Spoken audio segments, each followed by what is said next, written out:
Let's get started. So, learner personas, what the heck are they? How do we create them? Why do we need them? A quick little introduction to me. My name is Jonathan Peters.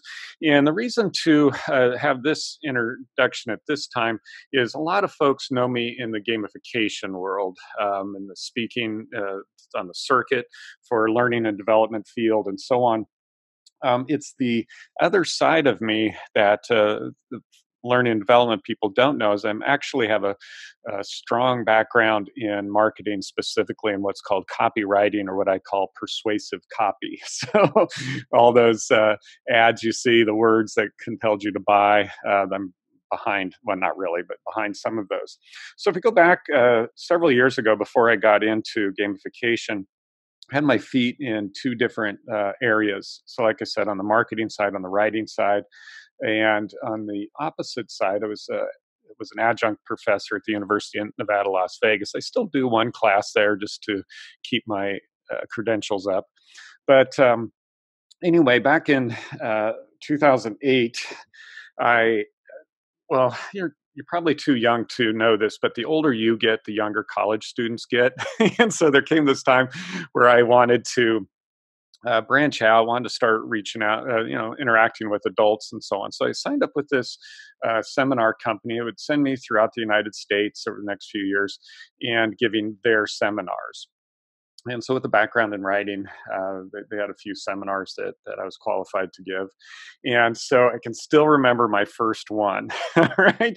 It was it was for 72 people in Bakersfield, California, and the topic was business grammar. All right, so there's three things wrong with that sentence. All right, the first one was Bakersfield, California is one of those places that you could live your whole life and not visit. All right, don't put it on your bucket list. There's many beautiful places on the earth. California isn't one of them. There's many beautiful places in California. Bakersfield isn't one of them. All right, so not my favorite place. 72 people. Like I said, I hadn't done that before. It's my first time on mic. I show up at the meeting facility. It's set for 50 people. So we have to rip out all the tables. Now everybody's going to be sitting what's called theater style. So their workbooks are going to be in their laps. And you can imagine full day of that and how boring that would be. And then the topic, business grammar. Right? You can imagine, though, how folks who would be going to a seminar on business grammar probably messed up at work. They were not happy to be there. All right, so very, very tough time. And at 9:20, let's say, I looked up and I saw 72 versions of this. All right, 72 versions of this staring back at me. That's where I said something needs to change. Something needs to be different. And that's what eventually brought me to the gamification world. How do we present information that entices learners so that they're interested in it and they want to actually attend our programs? Once they're in our learning programs, they want to stay engaged, and then finally encourage them to move this learning to their professional lives. And so that's one aspect of this that I want to talk about today and to share with you is the idea of learner personas, and creating them and their use, and also give you some background, some history of how learner personas developed, how they got to learning and development. So, let's start here. Like I said, I was in marketing. My goal was, and for several years, I actually did travel around giving marketing seminars and so on. So wrote this book probably about a decade ago now. Not quite, yeah, about 8 years ago. And the idea was the concept of woo marketing. And so the idea was cavemen, when they go in marketing, they just club people over the head with their message. And the idea is this doesn't work so well. And so the concept of woo marketing is to woo them to us. Now, like I said, don't go out and buy this book. It doesn't really apply to what you do. But for our purposes here, I said there are three levels of woo marketing. The first one is we must be attractive to them.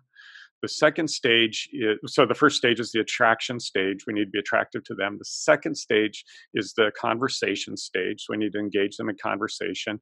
And then the third one is the commitment stage. And so we go through these three stages. Now, it's in the first one, the attraction stage, where most people mess up, is they put out there what they find as attractive, right? What they find as attractive. And I had this whole cool thing. So I'd be standing there in front of you, and I'd say, as a heterosexual male, does it make sense that I would display what I find as attractive? In other words, if I'm trying to attract women, does it make sense that I would dress up like a beautiful woman? And so, of course, you get a laugh and so on. But that's exactly what folks do. They put out what they like, what they find as attractive. So specifically, this book, save your money for this one. The process I'm going to be laying out for you, much more detail there. So in that book, the marketing book, I said, when we market to everyone, we market to no one. And so that's what people would try to do, is they try to broadcast this message to everybody, and it doesn't connect with anyone. But in the new book, I say, when we design learning experiences for everyone, we end up designing for ourselves, And this is the concept of self-hugging. Self-hugging. Dr. Stephen Reese said, not only do we believe everybody should be like us, but that they are like us. And so the problem in designing learning experiences for other people is we tend to create learning experiences that we enjoy, not what they enjoy. And so this is something that is a big problem. That's why there's a disconnect. It's why you see those boring, those faces of bored learners in your audiences, or anticipating them as they're going through your learning experiences. So here's where we want to focus. The reason we need to create learner personas is so that we can create for them. Because if we don't have a them, we end up creating for ourselves. So I want to introduce you to Debbie Diet Coke. So this goes back to the marketing world. Debbie, there was a television station back in the 1990s that created their persona, their buyer persona, as Debbie Diet Coke. So normally in the old days of marketing, what we'd do is we'd talk about our demo, our demographic. So we would say, oh, our demo is women between the ages of 25 and 35 who have a household income between $40,000 and $60,000, who have 1.7 cars, 2.3 children, and so on. Well, that's not you. You're a specific age. You make a specific amount of money. You have a specific household income. You have either no car or one car, two cars, or three cars. But maybe you live in that part of the world where you have those neighbors that have 1.7 cars. Do you know this one that runs and then one that's up on blocks for spare parts? And then if you have 2.3 children, congratulations, you're pregnant. All right. So instead, what they did is they created this persona, Debbie Diet Coke. And what's important here is, well, let me finish that. They knew everything about Debbie. They knew Debbie's exact age. They knew that she was a stay-at-home mom. They knew how much her husband made down to the dollar. They knew that she drove an older minivan that was paid off. He had a newer sedan that they were making payments on. The couple had two children. They knew the ages of the children, how well the children were doing at school, what the children liked to do after school. They knew everything about Debbie, down to that she was 15 pounds overweight and preferred Diet Coke to Diet Pepsi. And they had the discipline that all of their marketing focused on Debbie. Now, this is San Antonio, Texas, back in the 90s. I looked it up, 1999. The population was 1.9 million, I believe. And it's one of those things that bugs the heck out of me because I'm based in Austin, Texas. And so every once in a while I'll fly in and out of San Antonio. When something big is going on in Austin, the prices jump up for airline tickets. So like during South by Southwest or Austin City Limits, if I'm having to fly during that time, I'll often fly in and out of their teeny little airport. And in there, they claim to be the 7th largest U.S. city. And I don't know how that's possible. They only have something like 12 gates at their airport. But anyway, the point is this is a diverse community, diversity, but they focus all of their marketing on her. So when we look at learner personas, I want to set this out early on. Okay, so learner personas, they're stereotypical and not politically correct. And this is important to understand. We've been educated and so on to be inclusive and so on. Okay, they're not politically correct. They're stereotypical. They're not an average or a mean. Not inclusive of everyone. They don't represent. I got to look this up here and move some boxes around so I can see it. So they're not representative of all genders, races, ethnicities, subgroups, and blood types. All right. So we have to get over that when it comes to creating learner personas. Uh, and the basis of it is this, is that whenever we look at humans, whenever we study humans, we end up, not all the time, but most of the time, we end up with this bell curve. And it's interesting how consistently across the board we see this bell curve, where roughly 2/3 of any population we're studying will fall within one deviation of the mean. Okay, so we'll see this over and over again. If we look at intelligence, this is what we'll see: is most people are here. We'll have some geniuses on the right. We'll have some dim-witted people on the left. But no matter how smart you think your child is, in all likelihood falls in the middle here. What else? The extroversion. When we study for the personality trait of extroversion, we'll see this. Most people are in the middle here. Sure, we have some really extreme, very, very few people who are on the extreme side of extroversion. Very few hermits in the population. Most people are here. I mentioned this in Toronto when we were speaking up there. Just looked at a study on creativity, where this professor had said, well, there's outside of the box thinking, and then there's creativity, and there's inside of the box creativity. And when he went out to study the populations to see how many were in each, well, guess what? Most people were right here in the middle. So it was, we see this over and over and over again. So when we're designing a persona, this is the target audience we're going after.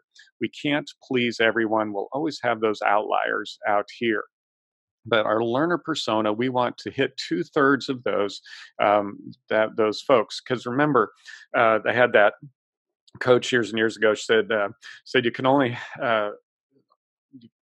said 20% of your audience will love you, 20% will hate you no matter what you do, right? Because I look like the guy that stole their lunch money. It's what we do with that middle 60% that matters. And so this is who we're going after. We acknowledge that there will be folks and learners out here who are not part of the norm. And so that's where we're going after. So Debbie Diet Coke, certainly she's a specific age, certainly inside of San Antonio. She doesn't look like everybody. She has a certain ethnicity, certain age, and so on. But what we're going after is we want to look at her motivation profile, and it turns out that there's a large segment of the population that are their target population that they're going after. Okay, so we're going to use her as an example here. At the end of the webinar, I'm going to introduce you to our learner personas, but we're going to use her as an example as we're moving through this process. But the first thing when it comes to creating our learner personas, where we want to start, and everybody pretty much starts right here with demographics and psychographics. So like I said, we need to know their age, we need to know their family composition, we need to know their ethnicity, what they do for a living, money that they make, how much money do they make, and so on. By the way, I jumped over ethnicity quickly there.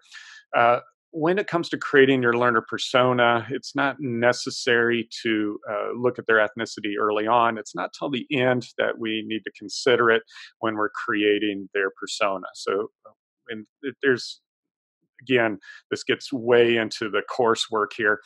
There's some reasons why you might choose one ethnicity or another, but really it's just gets down so you can have a picture, because we're going after their motivation profile. So we're trying to get beyond the pigment of their skin. All right. So that's what we want to look like, want to look at. So who are they? What makes them unique? I think unique's overstatement. And then psychographics, again, in the field of marketing, we look at what decisions they've made. So specifically, what have they purchased? What's in their house? So for instance, they chose to keep an older minivan but have a newer sedan, that couple. And so that's what we look at, the decisions they make, how they spend their time off, what vacations they take, and so on. Now, And then that's where most people stop, is right there. The problem is we really don't know them yet. At that stage, they're just those people over there. We don't really know them as a person. And so that's where I created this VIP to really delve into the psychographics. So VIP stands for values, interests, and priorities. So when it comes to figuring out how they're motivated, that's where we start to look at their values. So and I don't mean this like in a political politico religio scheme, which you could put it in here, but also what do they value in life? What's important to them? So when we think about that person going through their daily lives, what is it that is valuable to them? What are their interests? What do they watch on television? What programs do they do? What if they read books? What books do they read? Hobbies, the good old hobbies. So, what are they interested in? What do they pay attention to?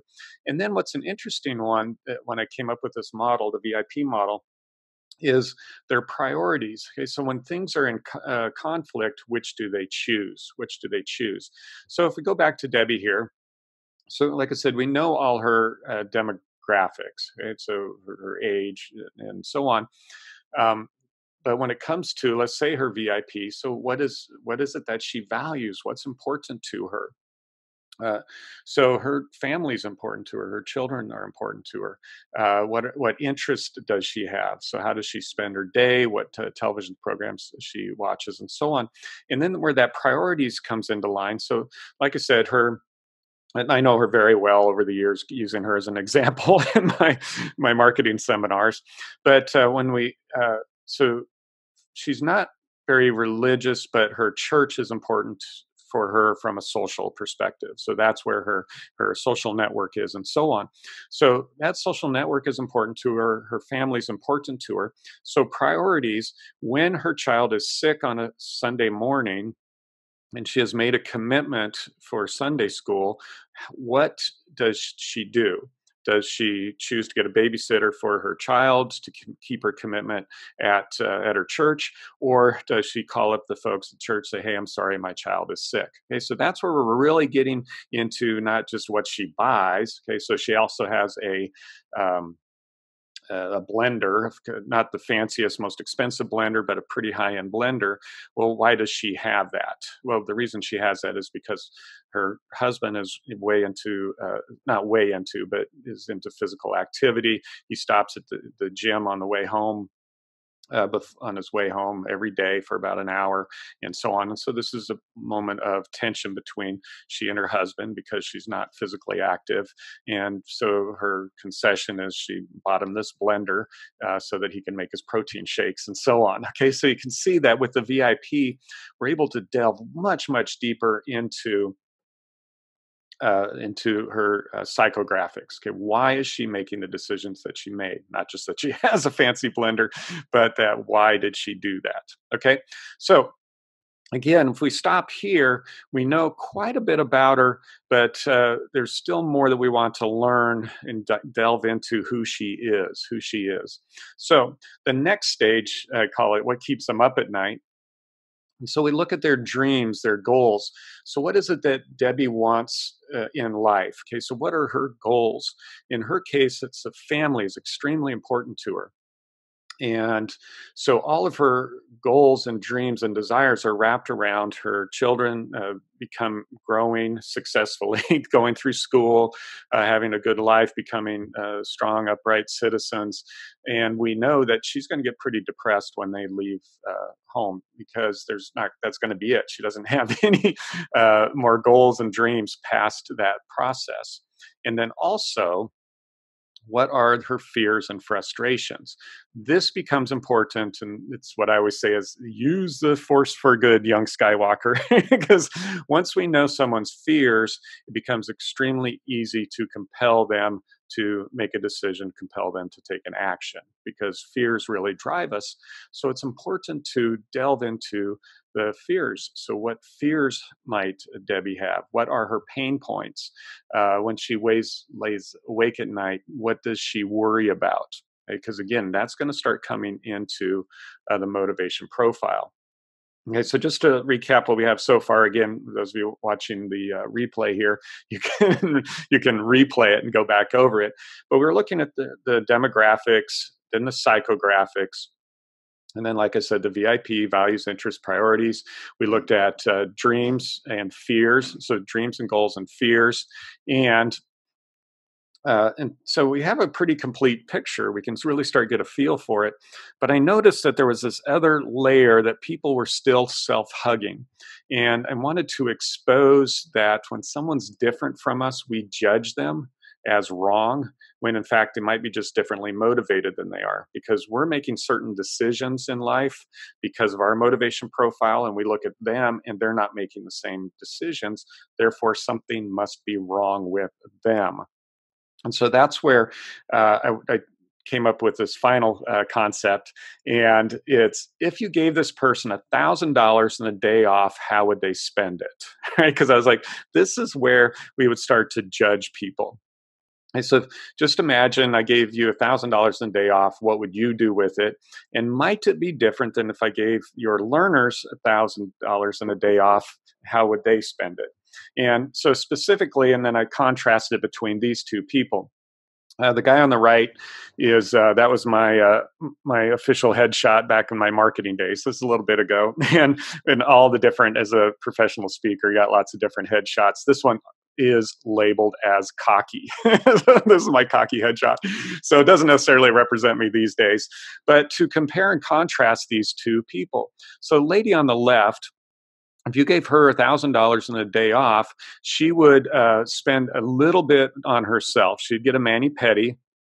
She would do it in the afternoon, right before the kids were getting back from school, and she'd take the rest of the money. Oh, by the way, she'd feel guilty about spending the money on her mani-pedi. The rest of the money, she would pay down the credit card, buy something that's needed around the house. For the day off, she would spend the morning doing some sort of chores around the house that never get done, like cleaning out the refrigerator or something, and so she'd spend the morning doing that, and then be ready for the kids when they come home. And so there really wouldn't be that much of a change. But on the other side, the right side, if you gave that guy $1,000 in the day off, he's going to throw one hell of a party, right? He's going to invite everybody. He's going to make sure that the alcohol selection is tremendous. Got great food for everybody. People are going to be staying late into the night. Some people will be sleeping over. Not going to get around to cleaning up till the sun comes up. All right. So what the point here is that they're going to judge each other as wrong, because lady on the left, Debbie Diet Coke's going to say, wow, you wasted all that time, all that money for all that frivolity, just having a big party. At the end of the day, you got nothing to show for it. On the other side, he's going to judge her as wrong. He's going to say, Debbie, you have an opportunity here. You're not going to remember 5 years from now, 10 years from now, that you paid down the credit card bill on this date. This is your opportunity to have an experience, because it's the experiences that we'll remember in life. Right? What are you going to talk about in the nursing home when you get there? And so why not get a babysitter for the kids, you and your husband? Now remember, they're in San Antonio, so they can get down to, it's called Port Aransas. So drive down to Port Aransas, spend some time on the beach, have a nice evening with your husband, stay over in a hotel, and enjoy this experience, because that's what you're going to remember. That's what's going to have meaning. That's what's going to strengthen your relationship with your husband. So the point is that this is where we can start to find where self-hugging comes in, and where we start judging people with this activity. Okay. So that's the quick rundown of our process for deciding who they are. Okay, so we're starting to get in there. Now we're ready to look at the insides. So what is their motivation profile? By going through this stage, now we start to get a sense of who Debbie is, and especially in this case, how Debbie is different from us. Now, again, this contrast is is much greater between these two people than it is between you and your learners. So this is where it comes to the Reese motivation profile, which we talked about. If you remember, Dr. Stephen Reese did something that hadn't been done in the history of psychology. developed the first empirically based taxonomy of human needs and desires. And after all the big studies and going through the whole big long scientific process, uh, came up not came up with, but identified these 16 motivators, core desires that we all have. And if you remember, what makes me different from you and you different from your learners is the emphasis we put on any one of these. So I put this, click here. There we go. This is a profile of an actual person, an actual learning and development person going through our certification process. So in level 2, gamification certification, you will go through the Reese motivation profile so that we can see where your blind spots are, how you might be different from your actual learners. So I'm using this one for an example. So just again, how this works is, if you remember that bell curve, this in the middle here, represented in orange between these two lines, these lines represent one deviation point from the mean, which obviously is right in the middle. So that's roughly 2/3 of the population, where we create our personalities come, is where we put more or less emphasis on it. So what's represented in the dark blue here, this person wants more of these two things than 80% of the population. In this case, information and knowledge. In this case, honor. So she wants more. And I know who this is when I say she.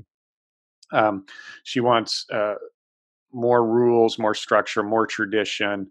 Religion is important to her, for instance, but on the moral side of things, not on the social side of things.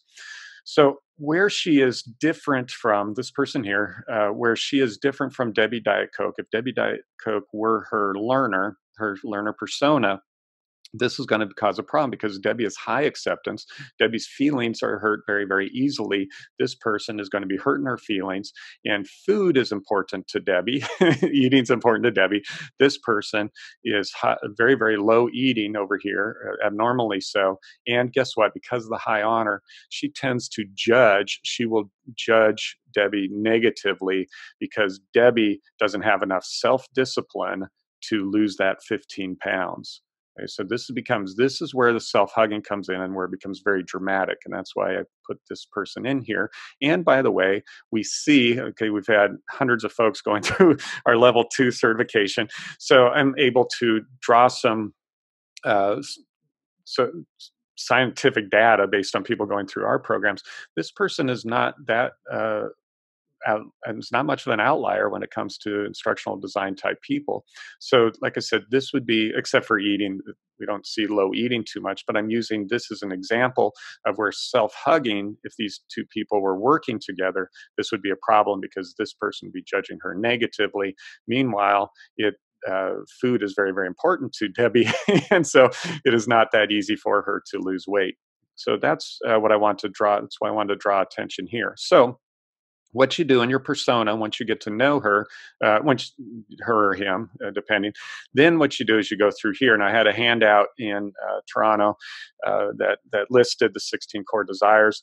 If you've lost it, don't have it. If you weren't there and someone said, hey, you should listen to this program, which by the way, I'm fine with, this all about sharing here. Then what we would do is go through and mark if they're average, high, or low in these areas. Okay, and again, if you remember the bell curve, most people are normal. And so, in fact, and again, all the motivation profiles that I've seen, I'm the most extreme. So I'm only average in one of them, and that's the food right here, and I happen to be dead center, and I'm all over the place. So I asked Dr. Reese, I said, well, was something wrong with me? And he said, no, you're just very passionate about life. Right? But that also means that there's a lot of disconnect between me and most people, because if I'm not like most people, there's going to be a disconnect. Okay, so anyway, let's do Debbie really quickly. Let me move some chat, move some bars out of the way here so I can see. Okay, so like I said, Debbie's high acceptance, average to low average beauty, low to average to low, where are we? curiosity, like I said, high eating, high family. On the high side of honor, average idealism, average independence, average to low order. Her house is kind of a mess. Low physical activity, low power, average to low power, average low savings, average and average high social contact. She's actually a little high on social contact. Average to low status. Average to high tranquility, actually probably high tranquility, and average to low vengeance. Okay, so now what we've done is very, very quickly we can see where she is. And then now the next stage, if you remember, is now that we know her core desire, is we can match her, we can match the mechanics, the game mechanics. If you remember, game mechanics appeal to these. I'm going to click over a slide here. No, let me go back to this slide. Okay. So when we look at these 16 core desires, what makes a mechanic fun, in my theory, is that they trigger or scientifically satiate one of these. Okay, so that, let's say, a puzzle, or think of chess. I mentioned Othello, the game Go. These are all things that would appeal to curiosity. Maybe a puzzle might also work for order because it's now out of order. I can put the puzzle pieces back together with order.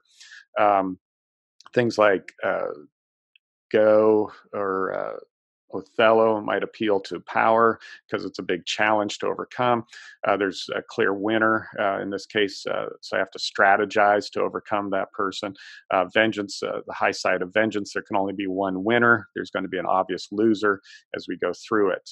Curiosity might be, say, the Rubik's Cube becomes interesting for people who are high curiosity. So the reason we want to know what our learner persona's motivation profile is, and the reason we want to dig all the way down to this level, this deep, deep level, is because now we know what's going to be fun for them. Because otherwise, we're just going to be throwing game mechanics at Debbie. And so, what I find is fun, she won't. Okay, so again, to think back to the different, if you remember that, well, let's go back to it. Well, so I can go through here. I'm going to leave this slide, but if you can visualize Debbie on the left and that other guy on the right when we have the split side slide. So what game mechanics will they find fun? Where will their differences be? Well, that person's extreme that you saw before, the guy on the right, extremely low acceptance. It's hard to hurt his feelings and so on. She's high acceptance. Her feelings do get hurt. And so that's where there would be a disconnect between the two. Beauty's very important to that guy. So I'm not going to go through all of these, but there's where they will find them differently motivating. Okay. So what the game mechanic is depending on their profile. So to use savings, if you remember, I was talking about badges, someone who is high savings is going to enjoy collecting badges. Well, someone who's low savings, like I am, right, and as well as this person that you see on the screen here, badging systems aren't going to be particularly fun for them. Collecting, keeping isn't necessarily something that is fun. It's something that, if that is important to our learning program, they're actually not going to engage in it. So that's where it's important that we understand the motivation profile for our learners. So, like I said, if we to step this back to, so just going through, and like I said, with the handout, or I can even send you this. I could probably even send you the screen, my slides. I tend to design graphically heavy just because of my background, so I may not be able to maybe a little too heavy to email, but I can work with the file, get it in a PDF or something if you want to see this, and then be able to play around with this slide itself so that you could create it, print it out, and then as you're creating your learner persona, you can go ahead and say average, high, and so on. So you can decide those things. But I thought it would be helpful here. These are hours. And so what happens is, and probably what you're coming up with is you say, yeah, but, yeah, but I got all these different people to write for. I can't, that I'm designing for. I can't, how would I ever have one persona that represents every? So let's say you're designing for you have a compliance training that everybody's going to in the company is going to take. So, designing just having one Debbie Diet Coke, your automatic yeah, but is going to be like, well, there's all these different people. How can I have just one Debbie Diet Coke? Well, the television station for all of San Antonio in the 1990s had just one profile. Now it is a little different because she is who they're trying to attract. So they didn't care about everybody. So if you think like in the United States, we have Fox News and MSNBC. Okay, so they can have clear um, viewer personas because they don't care about those other people. And so Fox only cares about their core audience. They do not care about people who are not part of their core audience. So they have a luxury that you don't have. All right. So you have to train for everybody. Now, there's some advantages is that first of all, these people chose your company, so that they've already self-selected themselves into a subgroup, and so on. So, but just if you think of having four, let's say, or three, let's start with a goal of three. Perhaps the people in marketing, sales, your creatives, they may be the design, on the creative side of design. You could create a persona for them, okay? Because these people are kind of outside the box. They're different. They're on the creative side. In contrast to people where rules and order are important. So think of uh, people in finance, people in audits, doing audits, people on the insurance side, people in HR, where the rules are important. So these types of folks, you'd have a persona to represent them. Then, when you're creating and designing, you would see where they're similar. So we could put game mechanics, but you'd also, more importantly, you'd be careful that the game mechanics used for the creatives don't push away or tick off the folks who are more rule based or higher order. So you just find what they have in common and then identify, I don't know, 4 or 5 game mechanics that they would both enjoy. Then you could also have a persona for the support staff, so all your customer support, your administrative support, and so on. And then maybe if you needed a fourth one, have one to represent the C class. In that case, Charles represents our C level folks, so the upper management, if you will. So let's say directors and above could be represented by a character. So now then you would have at the most 4. Okay, so hopefully you're following me on this. And again, if it doesn't make sense, go ahead and send me your questions or type them in now if you're live about it. So, like I said, I wanted to share with you ours, so you get a feel for it and an understanding about as a real life case study of how this developed. And so again, we do. So our target audience is learning development professionals. I shouldn't say our target audience, our learners. Okay, so the people who come through our program. So again, it's the gamification of learning, specifically adult learning. So some folks are in higher ed. Most people are in corporate learning and development. And so our first person was Irene here. So she's our first and primary, mid-career, 40s, 50s, has been in learning and development for quite a while. And then this gamification is something that's new, interesting. In other words, she's identified that she uh, needs to do something more to entice, engage the newer audiences. So as younger folks are coming in, things need to change. Expectations are different, and so we know, like I say, we know a ton about her. And so on is our primary and our first person who's coming through our certification process.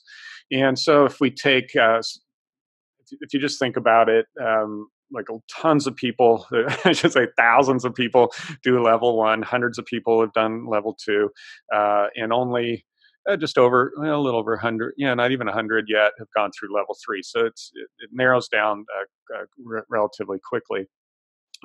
So most of the folks who go all the way through to level 3 are Irene. So, like I said, mid-career, some late career, very knowledgeable about learning and development, and so on. And so, if you looked around your office or folks, you you could identify, or go to a conference, L&D conference, you'll see a lot of Irenes. Not that they're all female, uh, white female, Caucasian females, but because that's all on the outside. But if you think about who she is as a person, most are that way.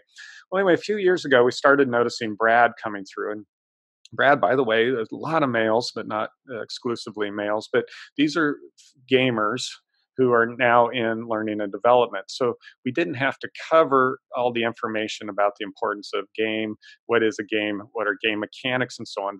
They already know this. They're knowledgeable about games and game mechanics, and just wanting to apply it to learning. So even young career, might be starting their career, but young in L&D, but very, very familiar with game mechanics, and game design, versus Irene. This is all kind of a new concept. Irene plays solitaire on her phone, or even on her computer. Brad over here is very distraught right now because as I'm recording this, Fortnite is in a black hole, for instance. He's aware of that. And so he's wants to apply something that he enjoys in his personal life and applying it to learning. So we didn't really have to, with him, we didn't have to go into much depth about the power of gamification, explain game mechanics and stuff to him, because he was already relatively knowledgeable.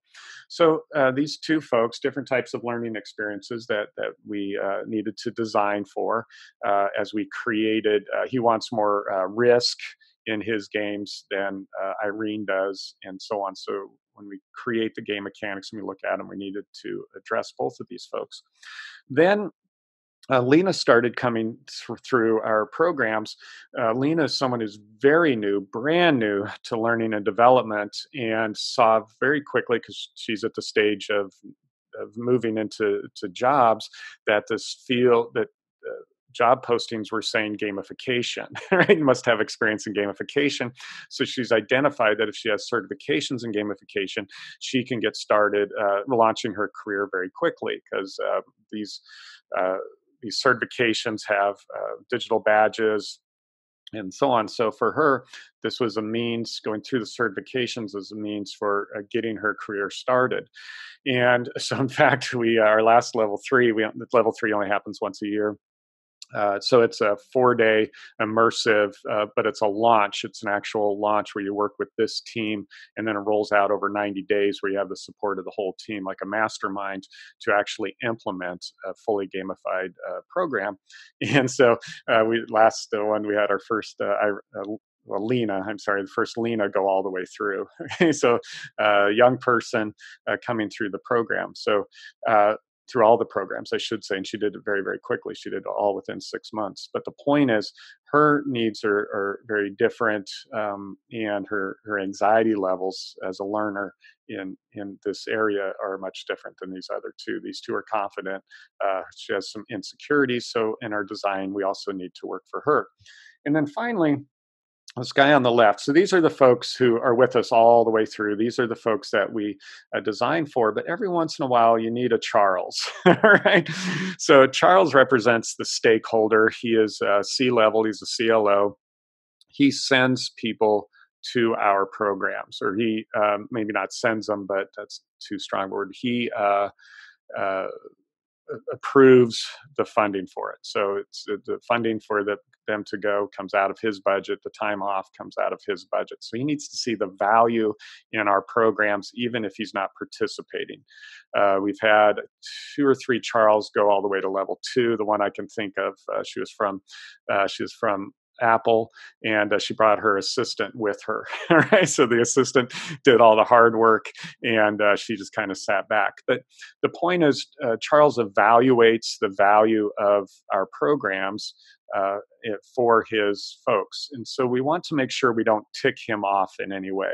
So while we're designing for these 3 on the right, he's looking over our shoulder and saying, is this all frivolous? Is this a waste of time?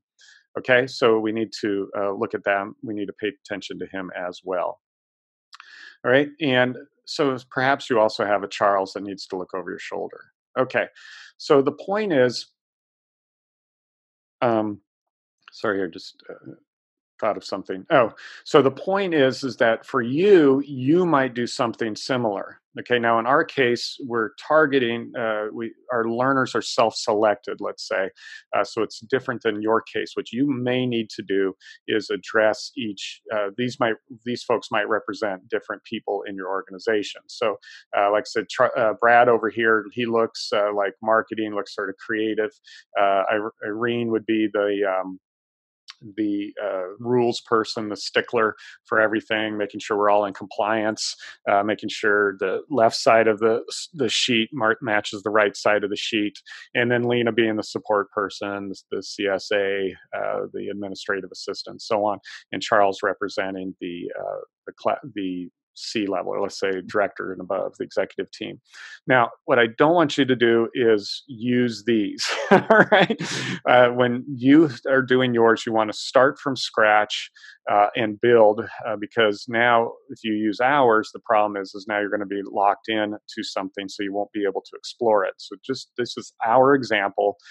What I want you to do is start from scratch, the process we went through, so that once you get to the motivation profile, then go out, find a picture to represent them, and then have that in front of you as you design. So when we design, we literally have they're about 2 foot tall. These in our cutouts. Okay, so we have these on styrofoam, so we'll have them in front of us as we design. So I want you to do the same. Once you've gone through this process, find a picture. Just go out there on social media. In this case, we bought these ones because we do use them as examples. So we made sure we purchased these ones, these images to represent them. And now we can design for them. So when I'm sitting down today, for instance, after we're done with this webinar, like I said, we're doing a revamp for our level 1, our virtual level 1 program as I speak here. So I will be looking at Irene because I have to write a new module. So I'll be looking at her. I'll be looking at these two as well. Charles isn't involved in this process, right? So that's the process that I'm going through. I want you to do something similar. Okay, so like I said, start from scratch. Don't. In my book, I talk about the problem by naming her Irene. We ran into we learned something about name choices, but we want to create full background stories for each of these as we move forward. Okay, so to summarize here, begin by thinking of that middle 2/3 of your population, what could represent them demographically, but most importantly, what we're trying to get to is their motivation profile, so we'll know exactly what game mechanics will appeal to them. All right, folks, have a great rest of the day. Thanks for sticking with me, and we'll be in touch.